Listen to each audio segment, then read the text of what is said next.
Welcome to the deep dive. We're here to, get right to the heart of things. Helping you learn and grow. Exactly. And today, we're looking at something powerful, unlocking your inner potential. It's all based on this really potent piece of writing. Our mission, simple.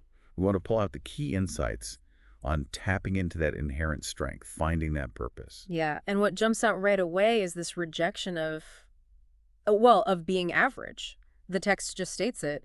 You are not born to be average. Wow, that's direct. It is. And Yeah. believing that about yourself, that can be a huge catalyst. Someone who thinks that way might chase bigger goals, push through setbacks where others might stop. Right. It's like a direct challenge to that little voice of self-doubt we all have. Exactly. And building on that, the source says struggles aren't the end, they're the beginning of your strength.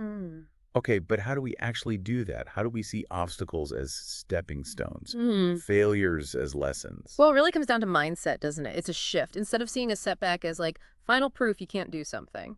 You choose to see it as information. Okay, this project didn't work out. The lesson isn't I'm useless.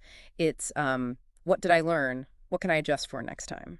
So it's an active reframe. Precisely. That's the stepping stone idea. You move forward through the difficulty, not in spite of it. Okay, that makes sense. It's an active choice. And that connects to the next bit, doesn't it? The fire you need is already inside you. Such a powerful line. It really is. Yeah. This internal motivation idea. How does that square with, always looking outside for approval? Especially when it follows up with, you don't need permission. You don't need approval. Well, it points towards self-reliance, fundamentally. External validation. It's unreliable. It can disappear. True. So the text suggests tapping into something deeper, more consistent, inside you. You don't actually need someone else to sign off on your dream. That belief has to come from within. It's about owning your own agency. Agency and belief itself. Yeah. The text pulls together belief in your purpose, belief in your power, and belief that no matter how hard it gets, you will not quit.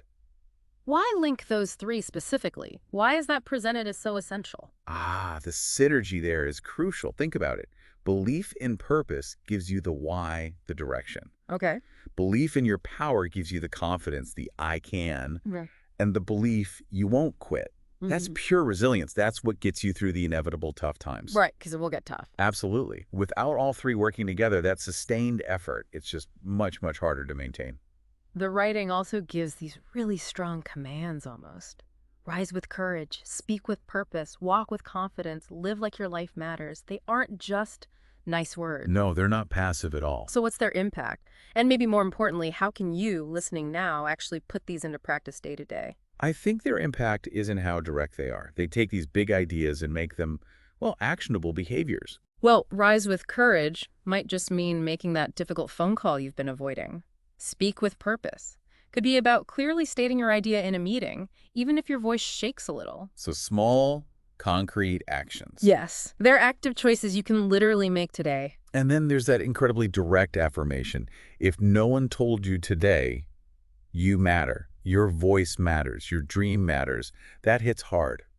Why is getting that message inside us so important? Because internalizing you matter, truly believing it, it meets a fundamental human need. It makes your self-worth less dependent on what others think or say. Which strengthens that inner belief we were just talking about. Exactly. It all ties together. Okay, so the piece wraps up with this powerful call. Now go out there and make it count.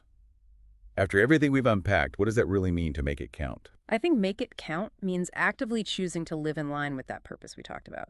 Fueled by that inner fire, sustained by that deep belief in yourself and your power. So, taking action. Yes. Taking courageous action, showing up in a way that reflects your inherent value, not just thinking about it, but doing it. So if we boil it all down, the core message is really about seeing the potential you already have. Recognizing it. And then actively choosing self-belief. Choosing to see challenges not as roadblocks, but as fuel, as opportunities. Precisely put, you are inherently capable.